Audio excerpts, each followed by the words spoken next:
더러운 고물상 집안 딸이 우리 집이랑 어울린다고 생각해? 네 주제를 알고 살아. 당장 나가버려. 발로 차며 현관문 밖으로 며느리를 내쫓는 시어머니 하지만 며느리의 눈빛은 달라져 있었습니다. 이혼하겠어요. 더 이상 참을 수 없어요. 그리고 며칠 후 그녀를 무시했던 사람들은 상상도 못한 충격을 받게 됩니다. 바닥에 무릎을 꿇은 채 시어머니가 간절한 목소리로 말했죠. 내가 잘못했다, 제발. 나 좀 살려줘. 하지만 앞에 마주한 30대 여성은 더 이상 눈물을 보이지 않았습니다. 대체 무슨 일이 있었길래 시어머니가 며느리 앞에 무릎을 꿇게 되었을까요? 발로 차며 쫓아냈던 며느리가 어떻게 시어머니를 절망에 빠뜨린 걸까요? 시청 전에 구독과 좋아요 꼭 부탁드립니다. 영상 제작에 큰 힘이 됩니다. 이야기는 1년 전으로 거슬러 올라갑니다. 정아람은 평범한 여성이었습니다. 작은 무역회사에 다니며 조용히 살아가던 하람은 이상호를 만났어요. 상호는 중견기업 경리부에 다니는 성실한 남자였죠. 둘은 사랑에 빠졌고 1년 만에 결혼했습니다. 하지만 결혼 생활은 하람이 상상했던 것과 달랐어요. 시어머니 장미라는 첫 만남부터 하람을 탐탁지 않게 여겼습니다. 우리 아들이 대학 나왔는데 며느리는 고물상 딸이라니. 장미란의 차가운 시선을 하람은 매일 느껴야 했어요. 결혼 후 첫 명절이 다가왔습니다. 하람은 새벽 4시에 일어나 부엌으로 향했죠. 내일 새벽부터 음식 준비해야 하니까 늦지 마. 우리 집은 전통을 중요하게 생각하니까. 장미란이 전날 밤 차갑게 말한 내용이었습니다. 하람은 혼자서 전을 부치고 나물을 무치고 탕을 끓였어요. 3시간이 지나자 허리가 끊어질 것 같았습니다. 하람아, 친척들 오기 전에 부엌으로 들어가. 너 같은 게 우리 집안 명절 자리에 얼굴 내밀면 체면이 어떻게 돼? 고물상 집안인 거 티내지 말고 설거지나 하고 있어. 하람의 가슴이 철렁 내려앉았습니다. 맞아요. 하람의 아버지는 고물상을 운영하셨죠. 하지만 그게 뭐가 잘못된 건가요? 어머님, 저도 인사는 드려야 하지 않을까요? 필요 없어. 부엌 문 닫고 나오지도 마. 장미라는 차갑게 말하고는 부엌 문을 닫아버렸어요. 하람은 혼자 부엌에 갇혀 하루 종일 설거지만 했습니다. 점심도 저녁도 제대로 먹지 못했죠. 거실에서는 친척들의 웃음소리가 들려왔지만 하람은 부엌에서 홀로 눈물을 삼켰습니다. 남편은 거실에서 TV를 보며 아무것도 하지 않았어요. 하람이 부엌에서 나가려 할 때마다 어머니 눈치만 봤죠. 명절이 끝난 다음 날 하람은 더 큰 충격을 받았습니다. 장미란이 사모님 모임에 하람을 데려갔거든요. 처음에는 좋은 의도인 줄 알았어요. 하지만 고급 레스토랑에 도착하자 장미란은 다른 사모님들 앞에서 하람을 소개했습니다. 우리 며느리요? 그냥 고물이나 주워 먹던 집애예요. 대학도 지방 3류 나와서 뭐 하나 제대로 하는 게 없더라고요. 김여사라는 사모님이 하람을 훑어보며 말했어요. 어머, 장 대표님 아들이 그렇게 잘났는데 왜 그런 데서 며느리를 구하셨어요? 장미란이 한숨을 쉬며 대답했습니다. 그러게 말이에요. 제 아들이 착해서 불쌍하다고 데려왔는데 저도 후회 막심이죠. 명절에도 설거지 하나 제대로 못해서 제가 다시 해야 했어요. 하람은 옆에서 그 말을 다 들었습니다. 얼굴이 화끈거렸지만 아무 말도 할 수 없었어요. 그래도 시어머니 복은 타고났네요. 며느리가 말 잘 들으니까요. 김 여사가 킥킥거리며 말했습니다. 집으로 돌아온 저녁 식사 시간이 되었습니다. 하람아, 너는 부엌에서 먹어. 우리 식구들 밥상 다 차리고 나서 남은 거 먹으면 돼. 어머님, 저도 같이 먹으면. 내 말 지금 안 듣는 거니? 하람은 할 수 없이 부엌으로 들어갔습니다. 식구들이 다 먹고 난 후 남은 식은 반찬으로 밥을 먹었죠. 국은 이미 식어서 기름이 둥둥 떠 있었어요. 하람은 눈물을 삼키며 밥을 입에 넣었습니다. 상호는 거실에서 어머니와 TV를 보고 있었어요. 아내가 부엌에서 혼자 식은 밥을 먹는 것쯤은 신경 쓰지 않는 듯 했죠. 다음 명절이 왔습니다. 이번에는 시댁 친척들이 더 많이 왔어요. 박고모와 강이모라는 친척들이었죠. 하람은 또다시 부엌에서 음식을 준비했습니다. 하람 씨 진짜 고물상 딸이에요? 박고모가 큰 소리로 물었어요. 어머, 그럼 쇠냄새 같은 거 많이 맡았겠네요. 강이모가 킥킥거리며 거들었습니다. 요즘도 고물상 냄새 안 나요? 아무리 씻어도 몸에 배면 안 빠진다던데요. 장미란이 웃으며 대답했어요. 그러니까요. 빨래도 따로 해야 할 정도예요. 우리 옷이랑 같이 빨면 안 되거든요. 하람은 부엌에서 그 소리를 다 들었습니다. 손이 떨렸지만 계속 전을 부었어요. 눈물이 뚝뚝 떨어져 기름에 튀었죠. 하지만 아무도 하람의 눈물을 보지 못했습니다. 저녁이 되어 친척들이 돌아간 후 하람은 상호에게 조심스럽게 말했어요. 여보, 오늘 친척분들이 하신 말씀이 너무 상처가 됐어요. 당신이라도 좀 말려줬으면. 상호는 TV에서 눈을 떼지 않은 채 대답했습니다. 그냥 농담이었잖아. 왜 그렇게 예민하게 받아들여? 우리 집안 분위기가 원래 그래. 적응 좀 해. 아, 시끄러워. 엄마 기분 상하게 하지 말고 그냥 참아. 하람은 더 이상 말할 수 없었습니다. 남편마저 자신의 편이 아니라는 걸 깨달은 순간이었죠.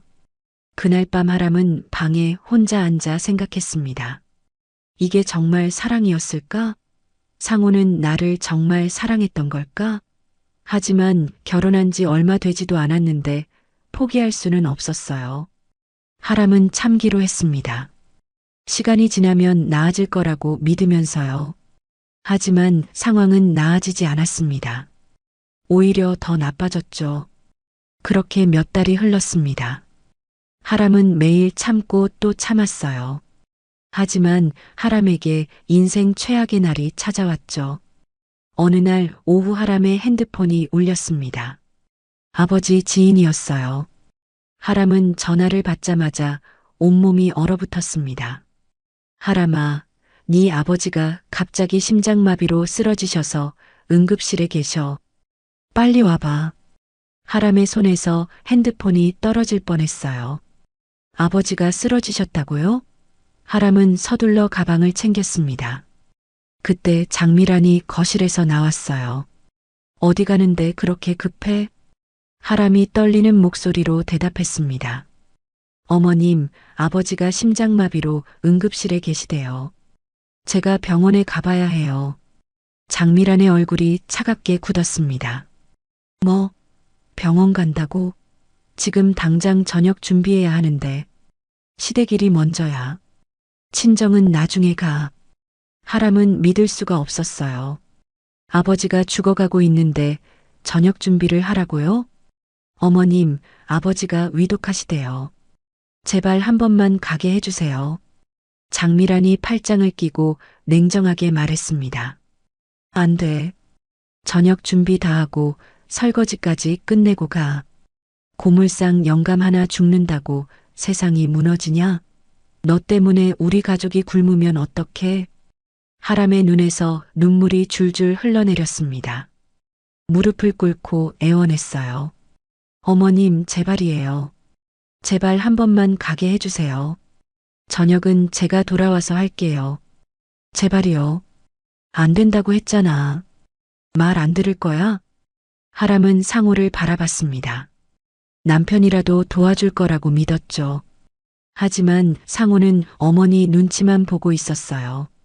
여보, 제발. 상호가 한숨을 쉬며 말했습니다. 엄마 말씀 들어. 나중에 가면 되잖아. 응급실이면 의사들이 다 알아서 하겠지. 너가 간다고 뭐 달라져? 하람은 더 이상 버틸 수가 없었습니다. 눈물을 흘리며 부엌으로 들어갔어요. 떨리는 손으로 저녁을 준비했죠. 밥을 짓고 국을 끓이고 반찬을 차렸습니다. 그 시간이 너무나 길게 느껴졌어요. 핸드폰이 계속 울렸지만 하람은 받을 수 없었습니다. 장미란이 지켜보고 있었거든요. 저녁 준비를 마치고 식탁을 차리고 식구들이 다 먹을 때까지 기다렸어요. 그리고 설거지까지 끝냈습니다. 3시간이 지났습니다. 하람은 서둘러 병원으로 달려갔어요. 택시를 타고 병원에 도착했을 때 아버지 지인이 눈물을 흘리며 하람을 맞이했습니다. 하람아, 미안해. 아버지가 1시간 전에 돌아가셨어. 너 보고 간다고 견디셨다. 하람의 다리에서 힘이 풀렸습니다. 그 자리에 주저앉았어요. 아버지가 돌아가셨다고요? 하람은 비명을 지르며 중환자실로 뛰어갔습니다. 하얀 천으로 덮인 아버지가 누워 계셨어요. 아빠, 미안해요. 제가 늦어서 미안해요. 아빠. 하람은 아버지의 손을 잡고 울부짖었습니다. 아버지는 차갑게 식어 있었어요. 몇 시간이고 아버지 곁을 떠나지 못했습니다. 만약 제가 바로 왔더라면 마지막 인사라도 할 수 있었을 텐데. 하람의 가슴은 찢어질 것 같았습니다. 장례식장을 준비해야 했습니다. 하람은 혼자서 모든 걸 처리했어요. 시댁 식구들은 아무도 오지 않았습니다. 어머님, 아버지 장례식이 내일 있어요. 같이 와주시면. 하람이 전화로 말했어요. 장미란이 차갑게 끊었습니다. 우리는 바빠. 네 친정일에 우리가 왜 가? 알아서 해. 상호도 마찬가지였어요. 미안한데 회사에 중요한 회의가 있어서 못 갈 것 같아. 알아서 잘하겠지. 하람은 혼자였습니다. 상주로 앉아 조문객들을 맞이했죠. 눈물이 계속 흘러내렸지만 참아야 했어요. 장례 비용도 모두 하람이 처리했습니다. 사실 하람에게는 돈이 있었어요. 하지만 시댁 사람들은 그걸 몰랐죠. 하람은 조용히 모든 비용을 지불했습니다. 사흘간의 장례가 끝났습니다. 하람은 지쳐서 거의 쓰러질 지경이었어요. 잠도 제대로 못 잤고 밥도 거의 먹지 못했습니다. 시댁으로 돌아왔습니다. 현관문을 열고 들어섰어요. 거실에는 장미란과 상호가 웃으면서 TV를 보고 있었습니다.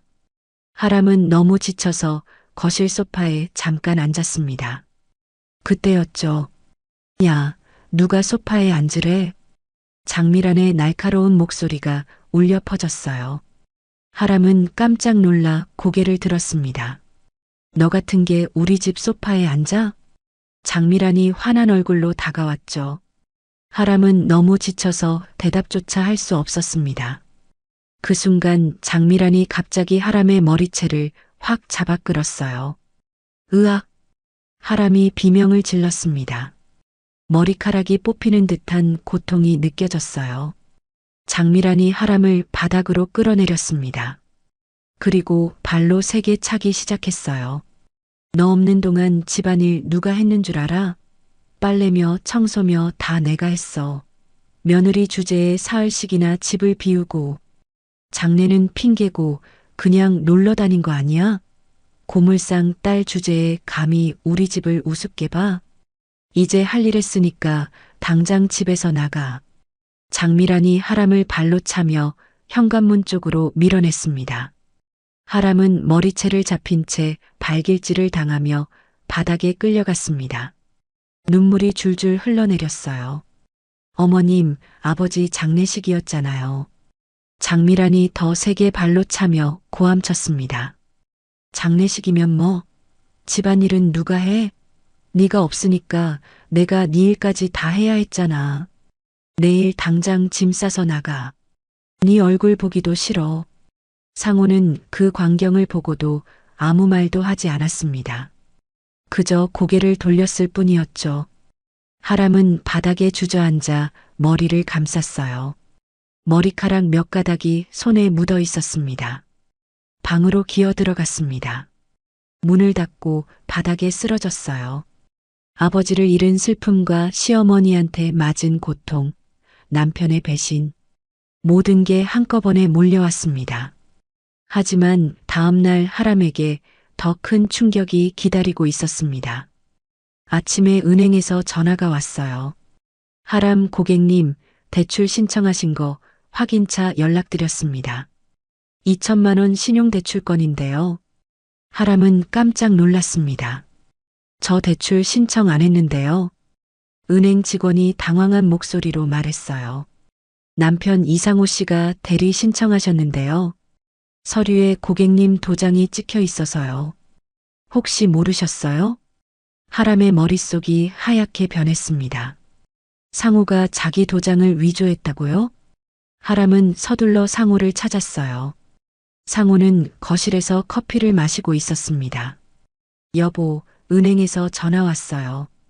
당신이 내 명의로 2천만 원 대출 신청했다면서요? 이게 무슨 소리예요? 상호가 태연하게 대답했습니다. 아, 그거 엄마가 회사 자금이 급하다고 했어. 어차피 내가 쓸 돈도 아니잖아. 왜 이렇게 난리야? 하람은 믿을 수가 없었어요. 내 동의도 없이 내 명의로 대출을 받는다고요? 그것도 도장을 위조해서? 상호가 짜증스럽게 말했습니다. 뭐가 아깝다고 그래? 우리 집에서 먹고 자는 것만 해도 감사해야지. 2천만 원 정도는 우리 집에 보답하는 거야. 하람의 온몸이 떨렸습니다. 이 사람이 정말 자신이 사랑했던 남편이 맞나요? 하람은 더 이상 참을 수 없었어요. 그날 밤 혼자 방에 앉아 결심했습니다. 이제 끝이야. 더 이상 참을 수 없어. 하람은 조용히 가방을 쌌습니다. 그리고 다음 날 아침 상호에게 차갑게 말했어요.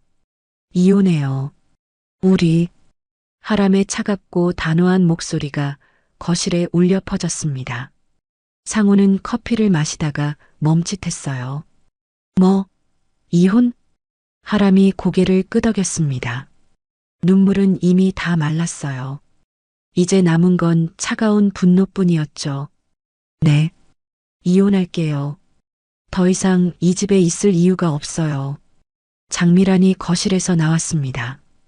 하람의 말을 듣고 오히려 웃음을 터뜨렸어요. 이혼하자고? 좋아. 당장 이혼하자.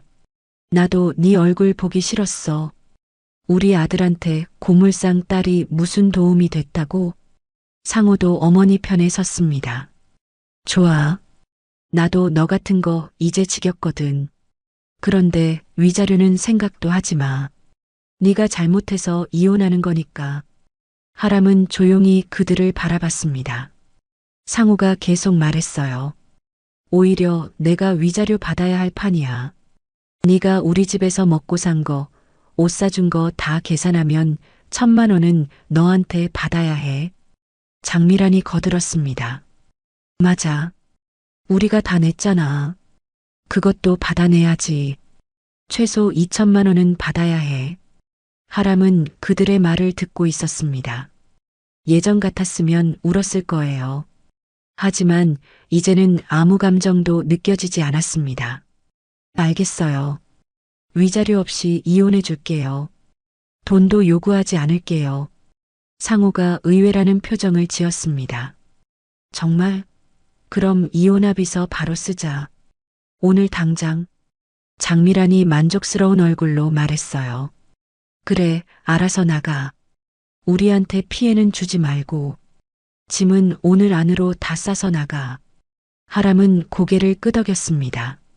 조용히 방으로 들어가 짐을 쌌어요. 많지 않았습니다. 옷 몇 벌, 책 몇 권, 아버지 사진. 그게 전부였죠. 이혼 합의서를 작성했습니다. 위자료도 없고 재산 분할도 없었어요. 상호는 흐뭇한 얼굴로 서명했습니다. 좋아.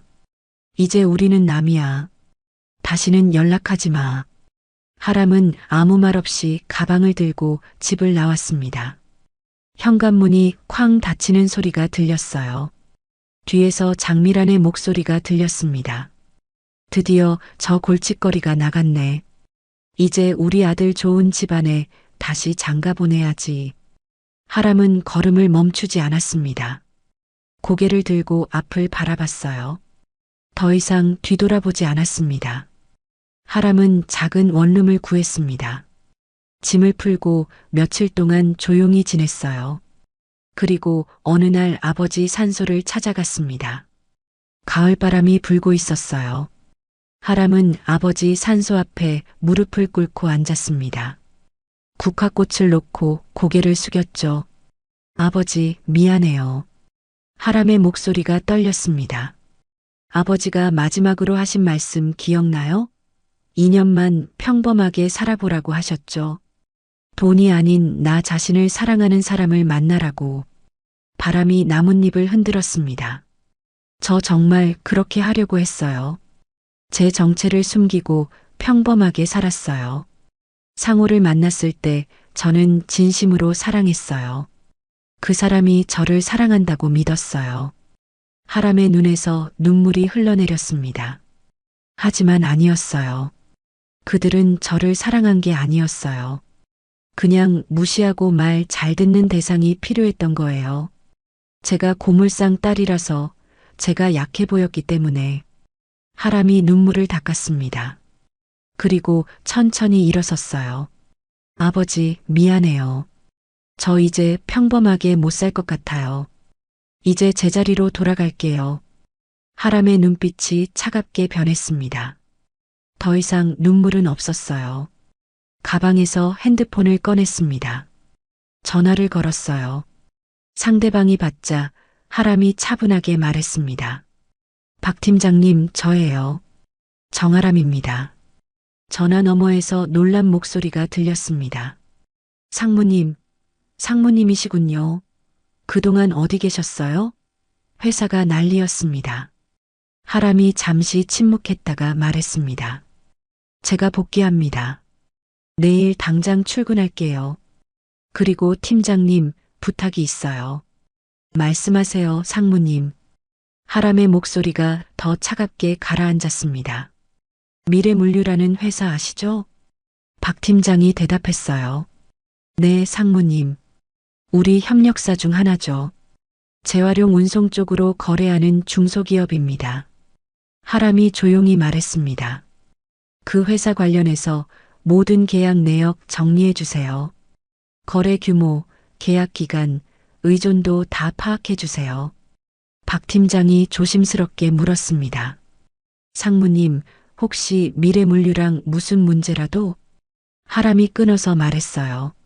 자세한 건 내일 말씀드릴게요. 일단 자료부터 준비해 주세요. 그리고 팀장님, 이 통화는 아무한테도 말하지 마세요. 알겠습니다, 상무님. 내일 뵙겠습니다. 전화를 끊었습니다. 하람은 핸드폰을 내려다보며 차갑게 미소 지었어요. 그 미소에는 온기가 없었습니다. 며칠 후 하람은 정장을 차려입고 거울을 봤습니다. 2년 만에 다시 보는 자신의 모습이었어요. 단정한 정장, 깔끔하게 넘긴 머리, 자신감 있는 표정. 이제 더 이상 고물상 딸 정아람이 아니었습니다. 하늘그룹 전략기획본부 상무 정아람이었죠. 하람은 회사로 향했습니다. 본사 건물 앞에 섰을 때 직원들이 깜짝 놀라며 인사했어요. 상무님, 돌아오셨습니다. 상무님, 그동안 어디 계셨어요? 하람은 미소를 지으며 대답했습니다. 잠깐 개인 사정이 있었어요. 이제 돌아왔습니다. 사무실로 들어갔습니다. 책상 위에는 박 팀장이 정리한 자료가 놓여 있었어요. 하람은 자료를 펼쳐봤습니다. 미래물류의 모든 것이 정리되어 있었습니다. 거래처, 계약 규모, 재무 상태. 완벽하네요. 박 팀장이 조심스럽게 물었습니다. 상무님, 미래물류가 혹시? 하람이 차갑게 대답했습니다. 제 전 시댁이에요. 박 팀장의 눈이 커졌습니다. 그럼 혹시? 하람이 고개를 끄덕였습니다. 네, 맞아요. 그들은 제가 누군지 몰라요. 그냥 고물상 딸로만 알고 있죠. 그리고 자기들 회사가 우리 협력망에 완전히 의존한다는 것도 모르고요. 하람이 자료를 덮으며 차갑게 미소 지었습니다. 이제 그들에게 가르쳐 줄 시간이에요. 누구를 함부로 대했는지 박 팀장이 조심스럽게 물었어요. 상무님, 어떻게 하실 건가요? 하람이 창밖을 바라보며 말했습니다. 천천히요. 급하게 할 필요 없어요. 그들이 제대로 느낄 수 있게 단계별로 진행할 거예요. 하람은 진우에게도 전화를 걸었습니다. 아주 조용히 계획을 세우기 시작했어요. 장미란과 상호는 그 사실을 전혀 몰랐습니다. 그들은 고물상 딸을 쫓아낸 것에 만족하며 일상을 보내고 있었죠. 하지만 그들은 몰랐습니다. 폭풍이 곧 몰려올 거라는 걸요. 하람은 회사 업무에 빠르게 적응했습니다. 2년의 공백이 있었지만 여전히 유능했어요. 회의를 주재하고 계약서를 검토하고 전략을 수립했습니다. 직원들은 상무님이 돌아온 것을 반겼어요. 하람은 공정하고 능력 있는 리더였거든요. 하지만 아무도 2년 동안 무슨 일을 겪었는지 몰랐습니다. 하람은 매일 미래물류 관련 자료를 검토했어요. 그 회사의 약점, 의존도, 재무 상태, 모든 것을 파악했죠. 박 팀장이 완벽하게 정리해 준 덕분이었습니다. 어느 날 하람이 박 팀장을 불렀습니다. 팀장님, 미래물류와의 계약 갱신 시기가 언제죠? 박 팀장이 자료를 펼치며 대답했어요. 2달 후입니다, 상무님. 3년 계약이 만료되는 시점이고요. 알겠습니다. 그때까지 천천히 준비하죠. 한편 장미라는 평소와 다름없는 일상을 보내고 있었습니다. 며느리를 쫓아낸 후 기분이 좋았어요. 회사도 잘 돌아가고 있었고 아들 상호도 새로운 여자를 만나려고 준비 중이었죠. 어느 날 장미라는 사모님 모임에 갔습니다. 고급 레스토랑에서 열리는 모임이었어요. 김 여사, 박 여사, 이 여사 등 평소 친하게 지내던 사모님들이 모였습니다. 장미란이 만족스러운 얼굴로 말했어요. 아, 제가 요즘 얼마나 속이 시원한지 몰라요. 그 골칫거리 며느리를 드디어 쫓아냈거든요. 김 여사가 관심 있다는 듯 물었습니다. 아, 그 고물상 딸 말이에요? 드디어 내보내셨어요? 장미란이 웃으며 대답했어요. 그럼요. 이혼시켰죠. 위자료도 한 푼 안 줬어요. 오히려 우리가 그동안 먹여 살린 거 계산하면 받아내야 할 판이었는데 그냥 조용히 나가더라고요. 역시 장 대표님이 똑똑하시네요. 그런 며느리는 빨리 내보내는 게 답이죠. 장미란이 우쭐하며 계속 말했어요. 그 애가 얼마나 한심했는지 몰라요. 아버지 장례식 때도 혼자 다 치르더니 장례비 내준 것도 감사할 줄 모르고 심지어 남편 몰래 돈 숨기고 있었나 봐요. 김 여사가 호기심 어린 표정으로 물었습니다. 그 며느리 사진 혹시 있어요? 저번에 봤을 때 어디서 본 것 같았거든요. 장미란이 핸드폰을 꺼내며 말했어요. 뭐가 특별하다고 그래요? 그냥 평범한 얼굴인데. 장미란은 하람의 사진을 보여줬습니다. 결혼식 때 찍은 사진이었어요. 김 여사가 사진을 자세히 들여다봤습니다. 표정이 조금 변했어요. 어머, 이 사람. 우리 남편이 하늘그룹이랑 거래하는데 거기 임원 중에 얼굴이 똑같은 사람이 있대요. 이름도 정아람이라고. 장미란의 미소가 굳었습니다. 말도 안 되는 소리. 고물상 딸이 무슨 재벌 회사 임원이에요? 동명이인이겠죠? 김 여사가 사진을 다시 보며 말했습니다. 그렇긴 한데 진짜 비슷하네요. 우리 남편이 명함 받았다고 하던데 나중에 확인해 볼게요. 장미란은 웃으며 넘겼지만 속으로는 조금 찜찜했어요. 하지만 곧 생각을 떨쳐냈습니다. 그럴 리 없다고 믿었죠. 며칠 후 장미라는 골프장에 갔습니다. 회사 거래처 사장들과 함께하는 골프 모임이었어요. 미래물류는 작은 회사였지만 장미라는 이런 자리를 통해 인맥을 쌓곤 했습니다. 라운딩을 마치고 클럽하우스에서 식사를 하는데 이사장이라는 사업가가 장미란에게 말을 걸었어요. 장 대표님, 며느리가 정아람이라고 했죠? 혹시 나이가 30대 초반인가요? 장미란이 고개를 끄덕였습니다. 네, 맞는데요. 왜요? 이사장이 조심스럽게 물었습니다. 제가 경제신문에서 그 이름을 봤는데 하늘그룹 상무더라고요. 나이도 30대 초반이고 혹시 같은 사람 아니에요? 장미란의 얼굴이 굳었습니다.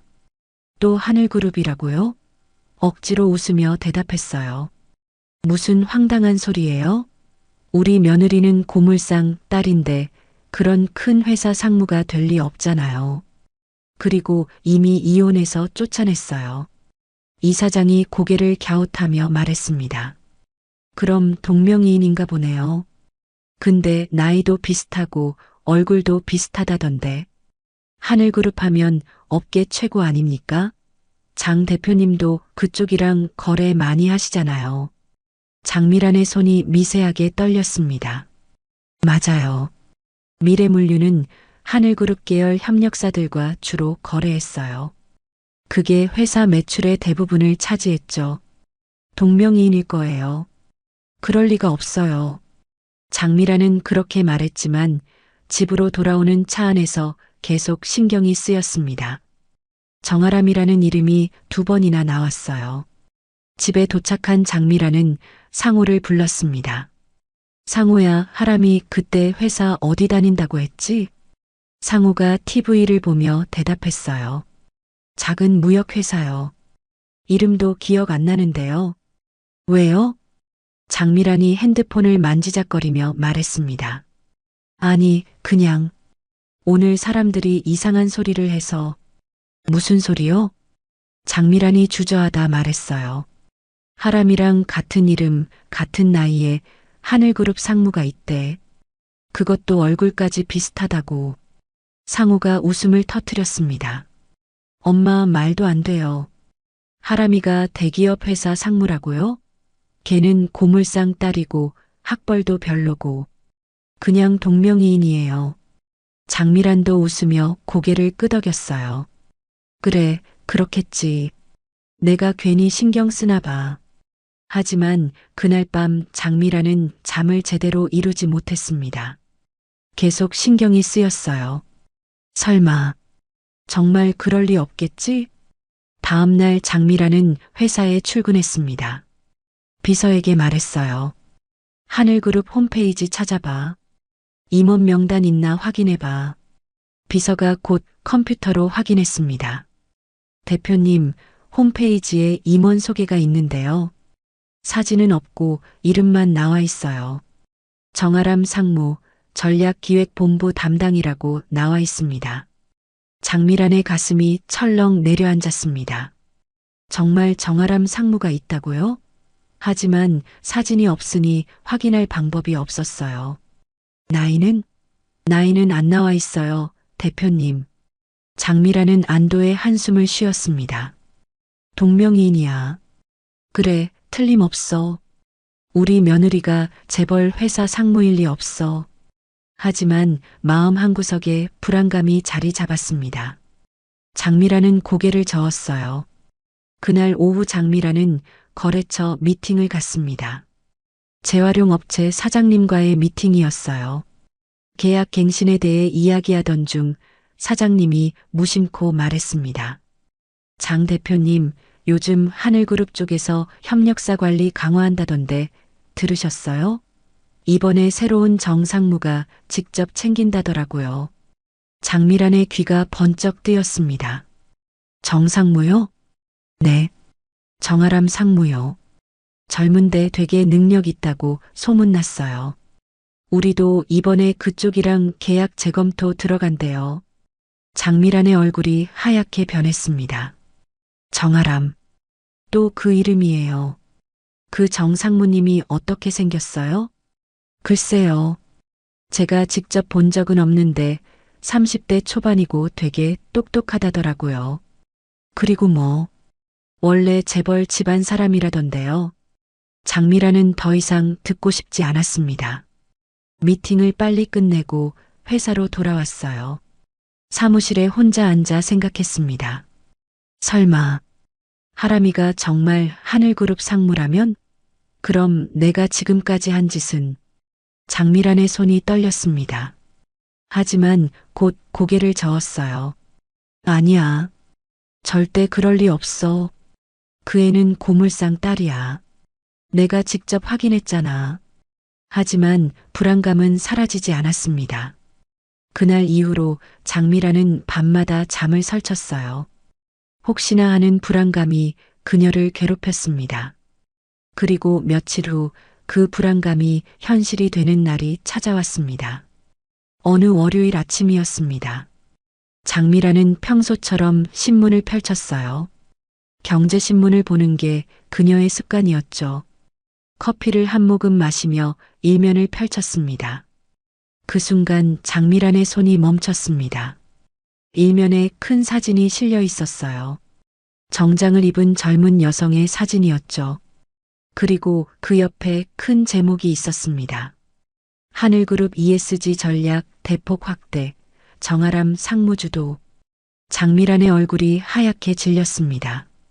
사진 속 여성을 너무나 잘 알고 있었어요. 바로 자신이 쫓아낸 며느리였죠. 커피잔이 손에서 떨어져 바닥에 깨졌습니다. 하지만 장미란은 그것도 신경 쓰지 못했어요. 신문을 들고 기사를 읽기 시작했습니다. 하늘그룹 정아람 상무가 전략기획본부를 이끌며 ESG 경영 전략을 전면 개편하고 있다. 정상무는 고 정진석 회장의 외동딸로 2년간의 공백기를 거쳐 최근 복귀했다. 업계에서는 그녀의 복귀가 하늘그룹의 새로운 전환점이 될 것으로 보고 있다. 장미란의 입이 바짝 말랐습니다. 고 정진석 회장의 외동딸. 그럼 하람은 재벌 상속녀였다는 거예요? 그때 초인종이 울렸습니다. 장미란이 비틀거리며 문을 열자 옆집에 사는 정혜진이 서 있었어요. 정혜진이 신문을 펼치며 큰 소리로 말했어요.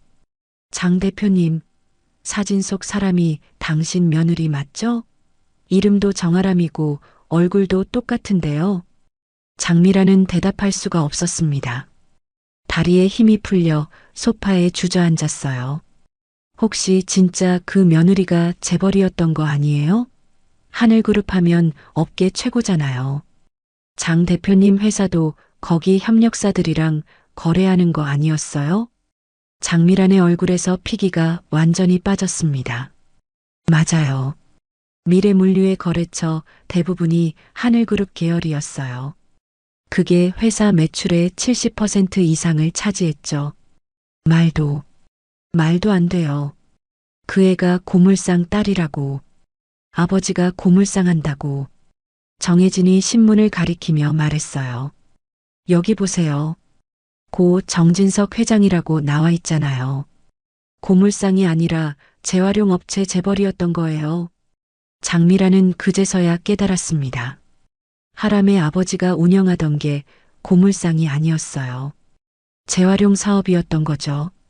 어머, 그럼 장 대표님이 재벌 며느리한테 그렇게 했다는 거예요? 신문에 나올 정도면 업계에서 유명한 사람인데. 정혜진의 말에 장미란은 식은땀이 흘렀습니다. 자신이 하람에게 했던 일들이 떠올랐어요. 부엌에 가두고 밥도 제대로 안 주고 사모님들 앞에서 창피 주고 심지어 머리채까지 잡았죠. 그때 상우가 출근 준비를 하며 거실로 나왔습니다. 엄마, 무슨 일이에요? 장미란이 떨리는 손으로 신문을 상우에게 내밀었어요. 상우는 신문을 받아들고 기사를 읽기 시작했습니다. 그의 얼굴도 점점 하얗게 변했어요. 이게 하람이라고요? 하람이가 재벌 상속녀였다고요? 바로 그 순간 현관문 앞에서 우편함 여는 소리가 났습니다. 상호가 나가서 확인했어요. 큰 봉투가 들어 있었습니다. 발신자는 하늘그룹. 상호가 봉투를 뜯었습니다. 안에는 공식 문서가 여러 장 들어 있었어요. 제목이 눈에 들어왔습니다. 계약 해지 통보서. 상호가 서류를 펼쳐 읽기 시작했습니다. 그의 손이 점점 더 심하게 떨렸어요. 엄마, 이거. 장미란이 서류를 빼서 읽었습니다. 내용은 간단했어요. 하늘그룹과 미래물류 간의 모든 협력 계약을 즉시 해지한다는 내용이었죠. 보증금도 전액 회수한다고 명시되어 있었습니다. 그리고 서류 맨 아래에는 서명이 있었어요. 하늘그룹 전략기획본부 상무 정아람. 장미란의 손에서 서류가 떨어졌습니다. 비명을 질렀어요. 아니, 잠깐만. 하늘그룹이면 우리 거래처 절반이 거기 협력사잖아. 이거 계약 다 끊기면 우리 회사 당장 망하는 거야. 상호도 패닉 상태였습니다. 서류를 다시 집어들고 확인했어요. 엄마, 이 서명 진짜 하람 맞아요. 우리가 완전히 당한 거예요. 재벌 며느리한테 고물이나 주우라고 했다고요. 장미란이 소파에 주저앉으며 머리를 감쌌습니다. 말도 안 돼. 그럼 내가 지금까지 재벌한테 발로 차기까지 했는데. 정혜진이 황급히 자리를 떴습니다. 이런 집안일에 휘말리고 싶지 않았던 거죠. 장미란과 상호만 거실에 남았어요. 상호가 다급하게 말했습니다. 엄마, 거래처들한테 연락해봐요. 하늘그룹 쪽 협력사들 말이에요. 장미란이 떨리는 손으로 전화를 걸기 시작했습니다. 첫 번째 거래처에 전화를 걸었어요. 여보세요? 사장님, 저 미래물류 장미란인데요. 다음 주 납품건은? 전화 너머 목소리가 차갑게 대답했습니다. 아, 장 대표님. 죄송한데 저희도 방금 본사에서 연락받았어요. 미래물류랑 거래 중단하라고요. 어쩔 수 없습니다. 잠깐만요. 우리 10년 넘게 거래했잖아요. 저희도 난처하지만 본사 지시라 어쩔 수가 없어요. 죄송합니다. 뚝. 전화가 끊겼습니다. 장미란은 다른 거래처에도 전화를 걸었습니다. 하지만 대답은 똑같았어요. 모두 본사 지시로 거래를 중단한다는 거였죠. 5통, 10통. 전화를 걸 때마다 같은 대답이 돌아왔습니다. 장미란의 얼굴은 점점 더 창백해졌어요. 끝났어. 우리 회사 끝났어. 상호가 책상을 주먹으로 쳤습니다. 이게 다 하람이가 한 거예요. 복수하려고 일부러 이런 거라고. 장미란이 비명을 질렀어요. 당연하지. 우리가 그 애한테 얼마나 심하게 했는데. 나도 알아. 하지만 그 애가 재벌인 줄 어떻게 알아? 고물상 딸이라고 했잖아.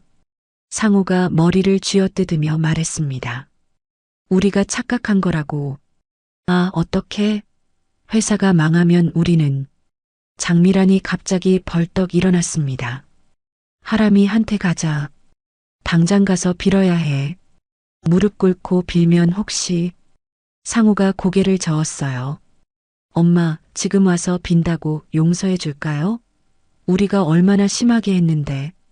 머리채까지 잡았잖아요. 하지만 장미란에게는 다른 선택지가 없었습니다. 회사가 망하면 모든 게 끝이었어요. 서둘러 옷을 갈아입고 나갔습니다. 그날 오후 회사에는 더 나쁜 소식이 들려왔어요. 은행에서 전화가 온 거죠. 장 대표님, 대출 연장건은 승인이 어려울 것 같습니다. 회사 매출이 급격히 감소할 것으로 예상되어서요. 뭐라고요? 그럼 기존 대출은요? 조기 상환 요청드립니다. 2개월 안으로 전액 상환해 주시기 바랍니다. 장미란은 전화기를 내려놓고 주저앉았습니다. 거래처는 다 끊기고 은행에서는 돈을 당장 갚으라고 하고 회사는 정말로 망하는 거였어요. 직원들도 소문을 듣기 시작했습니다. 불안한 얼굴로 서로 속삭거렸죠. 월급을 제대로 받을 수 있을까 걱정하는 직원들도 있었어요.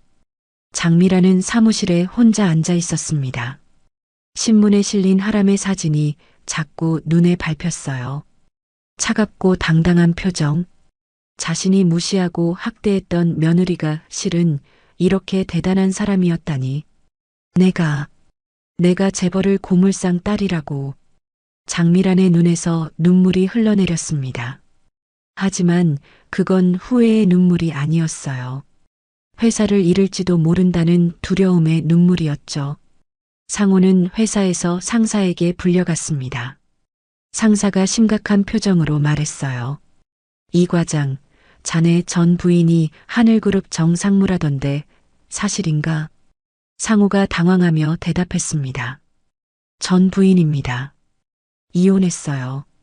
이혼을? 왜? 상호는 대답할 수 없었습니다. 상사가 한숨을 쉬며 말했어요. 우리 법인도 하늘그룹 쪽 감사받고 있잖네. 이번에 협력사 거래 중단으로 관련 감사 들어간대. 자네가 거기 연루되면 곤란한데. 상호의 얼굴이 새하얗게 변했습니다. 회사에서까지 문제가 되는 거예요? 그날 저녁 장미란과 상호는 집에서 마주 앉았습니다. 둘 다 말이 없었어요. 텔레비전에서는 경제 뉴스가 나오고 있었습니다. 하늘그룹이 협력사 관리 시스템을 전면 개편합니다. 정아람 상무는 공정거래와 상생 협력을 강조하며 장미란이 리모컨을 집어던졌습니다. TV가 꺼졌어요. 내일 당장 하람 회사로 가야 해. 무릎 꿇고 빌어야 해. 상우가 고개를 숙였습니다. 엄마, 지금 와서 빈다고 용서해 줄까요? 장미란이 날카롭게 소리쳤어요. 그래도 해야지. 다른 방법이 있어? 회사 망하고 우리 거리에 나 앉을 거야. 그날 밤 두 사람은 잠을 이루지 못했습니다. 그들은 몰랐어요. 이건 시작일 뿐이라는 걸. 진짜 복수는 이제부터라는 걸. 다음 날 아침 장미란은 하늘그룹 본사 앞에 섰습니다. 50층이 넘는 고층 빌딩이었어요. 평생 이런 큰 건물 앞에서 작다고 느껴본 적이 없었죠. 하지만 오늘은 달랐습니다. 장미란은 로비로 들어가려 했습니다. 하지만 경비원이 막아섰어요. 방문 예약이 있으신가요? 정아람 상무를 만나러 왔어요. 제가 그 사람. 예약 없으신 분은 출입이 불가능합니다. 장미란이 애원하듯 말했습니다. 제발이요. 급한 일이에요. 꼭 만나야 해요. 하지만 경비원은 단호했습니다. 장미란은 할 수 없이 건물 밖으로 나왔어요. 결심했습니다.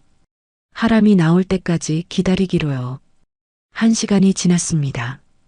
2시간이 지났어요. 장미란은 추운 바람을 맞으며 서 있었습니다. 다리가 아팠지만 참았어요. 오후 5시가 되었습니다.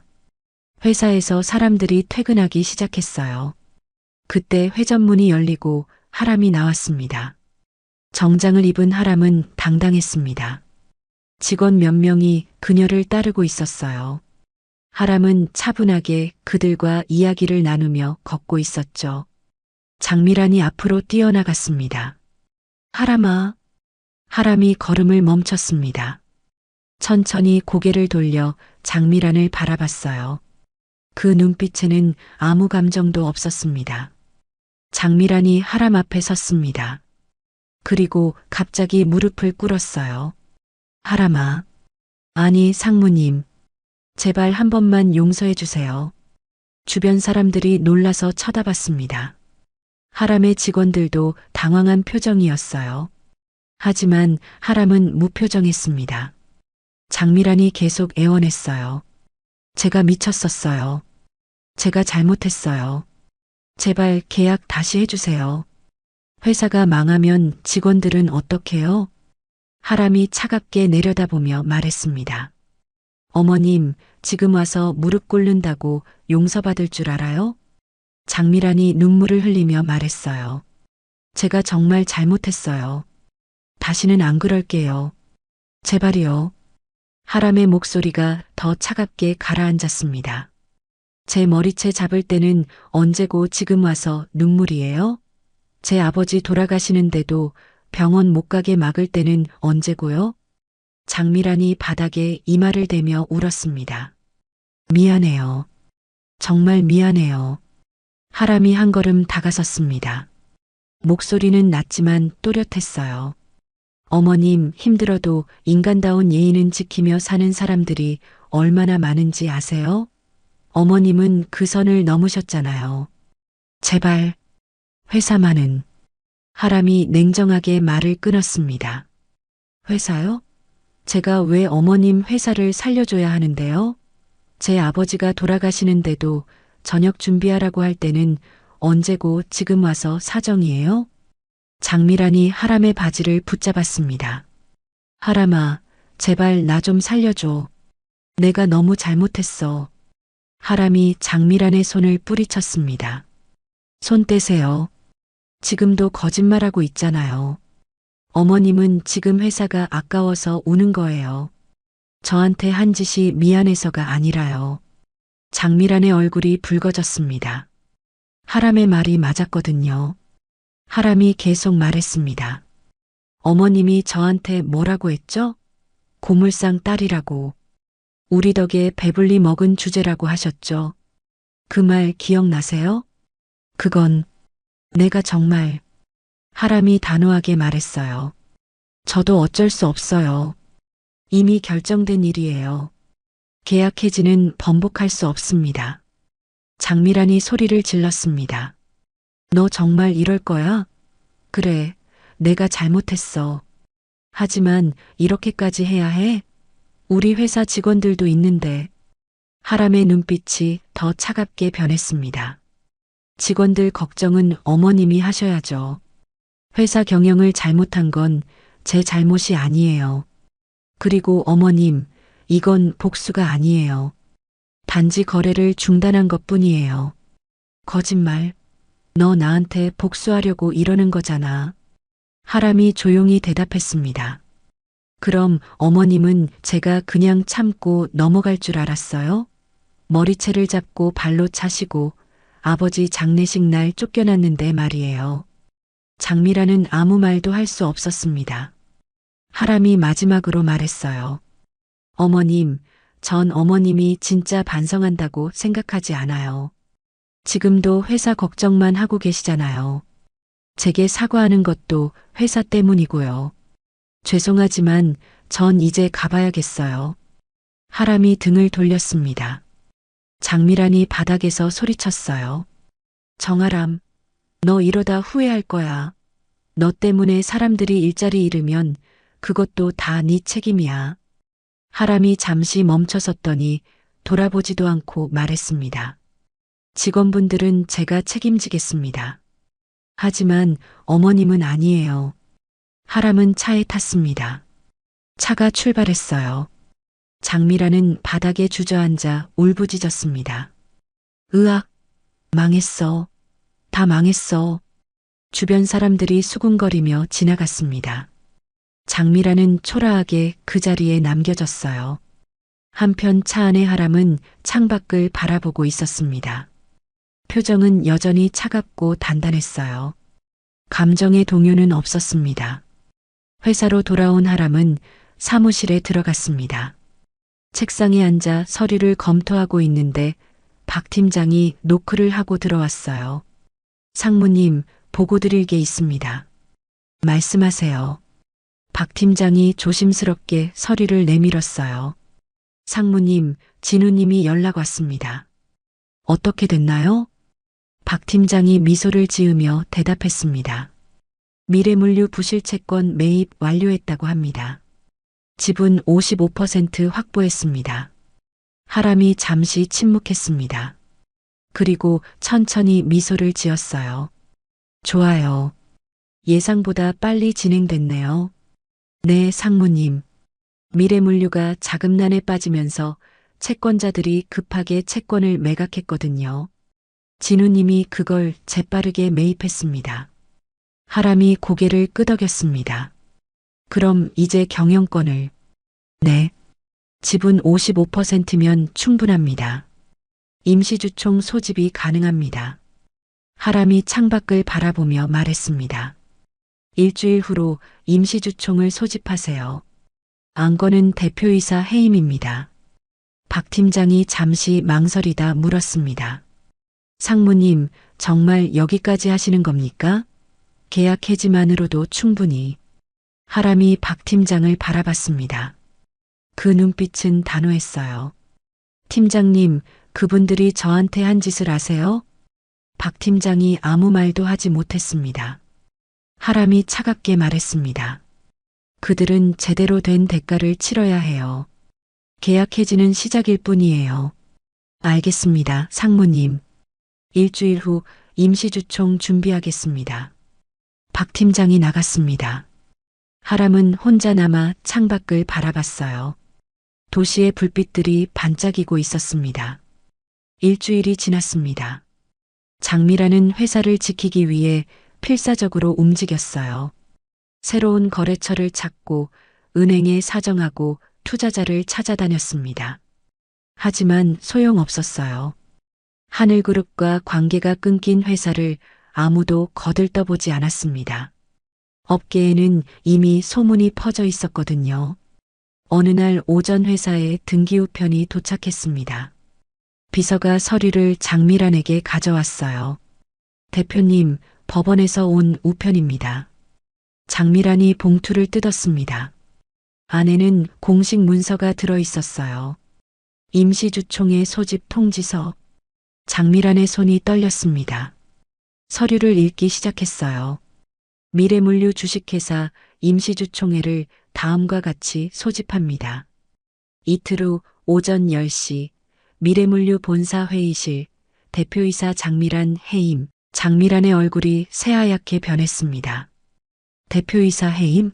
누가 감히 자기를 해임한다는 거죠? 서류를 계속 읽었어요. 소집 청구인 명단에 낯선 이름들이 나열되어 있었습니다. 그리고 맨 아래에는 이렇게 적혀 있었어요. 본 주총은 지분 55%를 보유한 주주들의 청구에 의해 소집되었습니다. 장미란이 비명을 질렀습니다. 55%? 그게 무슨 소리야?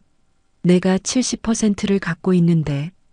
비서가 조심스럽게 말했어요. 대표님, 지난주에 채권자들이 지분을 매각했다는 연락 받으셨잖아요. 그때 지분이 넘어간 것 같습니다. 장미란은 그제야 깨달았습니다. 지난주 회사가 자금난에 빠지자 채권자들이 급하게 채권을 처분했어요. 그 채권에는 회사 지분도 포함되어 있었죠. 그럼 누가 내 지분을 가져간 거야? 장미란이 다급하게 변호사에게 전화를 걸었습니다. 하지만 변호사의 대답은 절망적이었어요. 장 대표님, 적법한 절차로 진행된 거래라면 막을 방법이 없습니다. 이틀 후 주총에 참석하셔야 합니다. 전화를 끊은 장미란은 바닥에 주저앉았습니다. 상호에게 전화를 걸었어요. 상호야, 큰일 났어. 주총 소집됐어. 나를 해임한다고. 뭐라고요? 그게 무슨 소리예요? 누군가 우리 회사 지분을 55%나 가져갔어. 나를 쫓아내려고 해. 상우가 떨리는 목소리로 물었습니다. 혹시 하람이가. 장미란도 같은 생각을 했습니다. 하지만 믿고 싶지 않았어요. 계약 해지도 모자라 회사까지 빼앗으려고. 이틀 후 임시주총 날이 밝았습니다. 장미란은 회사 회의실에 일찍 도착했어요. 회의실 문을 열자 낯선 사람들이 앉아 있었습니다. 긴 테이블 반대편에는 정장을 입은 중년 남성이 앉아 있었어요. 그 옆에는 변호사로 보이는 사람들이 서류를 펼쳐놓고 있었죠. 장미란이 떨리는 목소리로 물었습니다. 당신들은 누구요? 중년 남성이 일어나 명함을 내밀었습니다. 안녕하십니까? 저는 재무자문사 진우입니다. 장미란이 명함을 받아들고 바라봤어요. 진우가 차분하게 말했습니다. 이번에 미래물류 부실 채권을 매입하여 지분 55%를 확보했습니다. 장미란의 입술이 파르르 떨렸습니다. 부실 채권 매입. 누가 당신한테 그런 지시를. 그때 회의실 문이 열렸습니다. 하람이 들어왔어요. 우아한 정장을 입고 있었습니다. 장미란은 하람을 보자마자 숨이 멎는 듯 했어요. 전부 네가 한 거야? 하람이 침착하게 자리에 앉으며 말했습니다. 안녕하세요, 어머님. 아니, 이제는 장 대표님이라고 불러야겠네요. 장미란이 의자를 박차고 일어섰습니다. 네가 내 회사를 빼앗으려고 이러는 거야? 하람이 조용히 대답했습니다. 빼앗는 게 아니에요. 정당하게 매입한 거예요. 진우 씨, 설명 부탁드립니다. 진우가 서류를 펼치며 설명했습니다. 미래물류가 자금난에 빠지자 여러 채권자들이 채권을 급매로 내놓았습니다. 저희는 그 채권들을 적법하게 매입했고 그 결과 지분 55%를 확보하게 되었습니다. 장미란이 소리쳤어요. 이건 계획된 거잖아. 계약을 끊어서 우리 회사를 망하게 만들고 그걸 헐값에 사들인 거라고. 하람이 차갑게 미소 지었습니다. 맞아요. 처음부터 계획한 거였어요. 장미란의 눈이 커졌습니다. 하람이 계속 말했어요. 어머님, 계약 해지는 시작일 뿐이었어요. 제 진짜 목표는 이거였어요. 경영권을 가져오는 것. 장미란이 비틀거리며 의자를 붙잡았습니다. 네가 그렇게까지. 하람이 일어서서 장미란을 바라봤어요. 어머님이 제 머리채를 잡았을 때 이미 결심했어요. 어머님에게 제대로 된 대가를 치르게 하겠다고. 단순히 계약 끊는 것만으로는 부족하다고요. 하람의 목소리는 차갑지만 또렷했습니다. 어머님은 20년 동안 이 회사를 이뤄왔죠. 자랑스러워 하셨죠? 그 회사를 잃는 게 어떤 기분인지 이제 아실 거예요. 장미란이 눈물을 흘리며 말했어요. 제발 이러지 마. 이 회사는 내 인생이야. 내가 평생 이뤄온 거라고. 하람이 냉정하게 대답했습니다. 제 아버지도 제 인생이었어요. 그런데 어머님은 제가 아버지 임종도 못 보게 막았죠. 어머님의 회사가 어머님 인생이라면 제 아버지는 제 인생 전부였어요. 장미란은 아무 말도 할 수 없었습니다. 그럼 임시주총회를 시작하겠습니다. 안건은 대표이사 장미란 해임 의건입니다. 지분 55%를 보유한 주주들이 해임을 청구했습니다.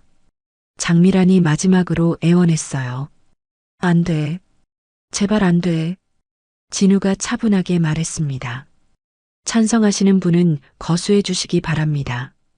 회의실에 있던 주주들의 손이 일제히 올라갔습니다. 찬성이 과반수를 넘었습니다. 장미란 대표이사 해임건 가결되었습니다. 안 돼. 이럴 수가. 장미란이 바닥에 주저앉았습니다. 20년 동안 이뤄온 회사, 자신의 모든 것이었던 회사에서 쫓겨나는 순간이었어요. 장미란은 울부짖었습니다.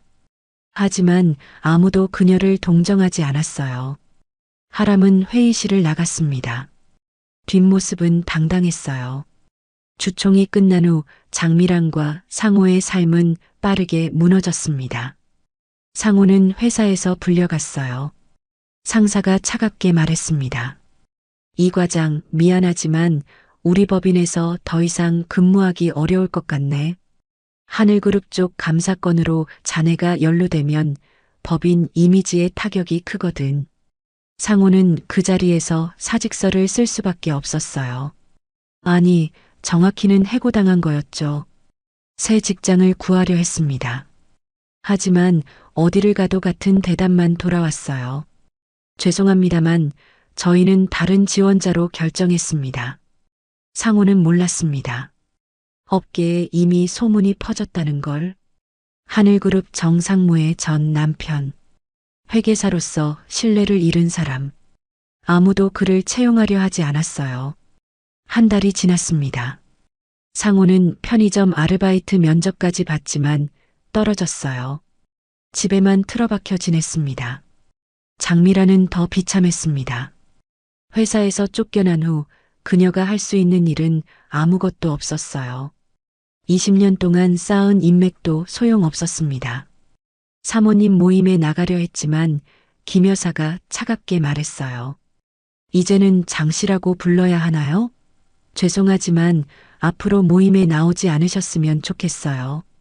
다른 분들도 불편해 하시거든요. 골프장 회원권도 취소됐습니다. 회비를 낼 수 없었거든요. 친척들도 등을 돌렸어요. 박고모와 강이모는 전화도 받지 않았습니다. 명절이 되어도 아무도 장미란을 찾지 않았어요. 장미란과 상호는 집을 팔아야 했습니다. 빚을 갚기 위해서였죠. 20평도 안 되는 작은 월세 빌라로 이사했어요. 이사한 날 밤 장미란은 텅 빈 빌라 바닥에 앉아 울었습니다. 상호도 옆에 앉아 고개를 숙이고 있었어요. 엄마, 우리 이제 어떡해요? 장미란은 대답하지 못했습니다. 그녀도 몰랐거든요. 한 달 후 장미란은 마지막 시도를 했습니다. 하늘그룹 본사를 찾아간 거예요. 하지만 로비에도 들어가지 못했습니다. 장미란은 건물 밖에서 기다렸어요. 해가 질 무렵 하람이 회사에서 나왔습니다. 여전히 당당하고 우아했어요. 장미란이 철창을 붙잡고 소리쳤습니다. 하람아, 제발 나 좀 살려줘. 하람이 걸음을 멈췄습니다. 천천히 고개를 돌려 장미란을 바라봤어요. 장미란은 다리에 매달려 애원했습니다. 하람아, 제발 나 좀 살려줘. 내가 정말 잘못했어. 회사라도 돌려줘, 제발. 어머님, 이제 와서 빈다고 달라지는 거 있어요? 장미란이 눈물을 흘리며 말했어요. 내가 너무 잘못했어. 나 이제 아무것도 없어. 집도 팔고 친구들도 다 떠나고. 제발 한 번만 더 기회를 줘. 하람이 고개를 저었습니다. 어머님, 제가 왜 어머님을 도와줘야 하는데요? 어머님이 저한테 뭘 해줬는데요? 내가 정말. 하람이 단호하게 말했습니다. 어머님, 전 어머님이 진짜 반성한다고 생각하지 않아요. 지금도 회사가 아까워서 우는 거잖아요. 제게 한 짓이 미안해서가 아니라요. 장미란의 얼굴이 붉어졌습니다. 하람의 말이 사실이었거든요. 하람이 마지막으로 말했습니다. 어머님, 저를 고물상 딸이라고 무시하셨죠. 그 모든 게 어머님의 선택이었어요. 이제 그 대가를 치르는 것뿐이에요. 하람이 등을 돌렸습니다. 장미란이 벽을 붙잡고 소리쳤어요. 정아람, 너 이러다 후회할 거야. 네가 이렇게까지 하면 너도 똑같은 사람이 되는 거야. 하람이 잠시 멈춰섰습니다. 하지만 돌아보지 않았어요. 조용히 말했습니다. 어머님, 전 후회하지 않아요. 어머님이 저한테 한 일은 어머님이 책임져야 해요. 그게 정의예요. 장미란은 바닥에 주저앉아 울부짖었습니다. 지나가는 사람들이 힐끗 쳐다봤지만 아무도 그녀를 동정하지 않았어요. 며칠 후 하람은 미래물류 전 직원들을 모았습니다. 회의실에는 불안한 표정의 직원들이 앉아 있었어요. 하람이 일어서서 말했습니다. 여러분, 걱정 많으셨죠? 오늘 이 자리는 여러분께 감사 인사와 함께 좋은 소식을 전하기 위해 마련했습니다. 직원들이 긴장한 얼굴로 하람을 바라봤어요. 전 대표가 밀린 급여와 퇴직금 모두 이번 주 안으로 100% 지급하겠습니다. 직원들 사이에서 안도의 한숨이 나왔습니다. 그리고 원하시는 분들께는 하늘그룹 계열사나 협력업체로 재취업을 알선해 드리겠습니다. 여러분의 능력과 경력은 인정받아야 마땅하니까요. 한 직원이 손을 들고 물었습니다. 상무님, 저희는 장 대표와 일했는데 괜찮을까요? 하람이 부드럽게 미소 지으며 대답했어요. 여러분은 잘못이 없어요. 열심히 일하셨고 회사를 위해 최선을 다하셨어요. 경영진의 잘못으로 피해를 받아서는 안 되죠. 직원들의 눈에 눈물이 맺혔습니다. 한 직원이 일어나 고개를 숙였어요. 감사합니다, 상무님. 정말 감사합니다. 다른 직원들도 일어나 박수를 쳤습니다. 하람은 그들에게 고개를 숙여 답례했어요. 그날 오후 하람은 미래물류 협력업체 사장들을 만났습니다. 작은 업체들이었지만 오랜 세월 성실하게 일해온 사람들이었어요. 하람이 말했습니다. 사장님들, 전 대표가 밀린 대금 모두 오늘 안으로 100% 지급하겠습니다. 그리고 앞으로도 공정한 거래를 약속드립니다. 한 사장님이 감격하며 말했어요. 상무님, 정말 감사합니다.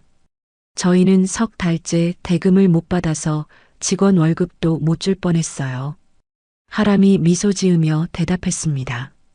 사장님들이 성실하게 일하신 대가예요. 앞으로 하늘그룹은 협력사와의 상생을 최우선으로 하겠습니다. 협력업체 사장들이 박수를 쳤습니다. 하람은 진심으로 고개를 숙였어요. 주말이 되었습니다. 하람은 혼자 아버지 산소를 찾아갔어요. 겨울바람이 불고 있었습니다. 하람은 아버지 산소 앞에 무릎을 꿇고 앉았습니다. 국화꽃을 놓고 조용히 말했어요. 아버지, 다 끝났어요. 아버지가 말씀하신 대로 2년 동안 평범하게 살아봤어요. 진심으로 사랑도 해봤고요. 하지만 세상은 제가 생각한 것보다 잔인하더라고요. 하람의 눈에 눈물이 맺혔습니다. 그래도 후회는 안 해요. 아버지, 저 이제 제대로 일할게요. 아버지가 평생 이뤄온 회사, 제가 더 크게 키울게요. 그리고 아버지처럼 공정하고 정의로운 사업가가 될게요. 아버지가 항상 말씀하셨잖아요. 약한 사람을 돕고 공정하게 거래하고 사회에 기여하라고. 저 그렇게 할게요. 아버지처럼요. 하람은 일어섰습니다. 더 이상 울지 않았어요. 눈빛은 단단하고 결연했습니다. 아버지, 이제 편히 쉬세요. 제가 잘할게요. 하람은 산을 내려갔습니다. 발걸음은 가벼웠어요. 무거웠던 짐을 내려놓은 듯 했습니다. 다음 주 월요일 하람은 회사에 출근했습니다. 책상 위에는 새로운 프로젝트 자료가 쌓여 있었어요. 박 팀장이 들어왔습니다. 상무님, 새로운 ESG 프로젝트 시작할까요? 하람이 미소 지으며 대답했습니다. 네, 시작하죠. 재활용 사업을 더 확대하고 환경을 보호하고 일자리를 만들어요. 아버지가 꿈꾸던 회사를 만드는 거예요. 알겠습니다, 상무님. 하람은 창밖을 바라봤습니다. 햇살이 밝게 빛나고 있었어요. 새로운 시작이었습니다. 복수는 끝났습니다. 하지만 하람의 인생은 이제부터 시작이었어요. 더 이상 복수에 사로잡힌 사람이 아니었습니다. 아버지의 뜻을 이어받은 정의롭고 능력 있는 사업가였죠. 그리고 어딘가에서 장미란과 상호는 자신들이 선택한 길의 결과를 살아가고 있었습니다. 그것이 그들이 치러야 할 대가였어요. 정의는 늦을 수 있지만 반드시 이루어집니다. 오늘 이야기가 좋으셨다면 구독과 좋아요, 알람 설정 잊지 마시고 소중한 댓글 하나가 큰 힘이 됩니다. 시청해 주셔서 진심으로 감사드립니다.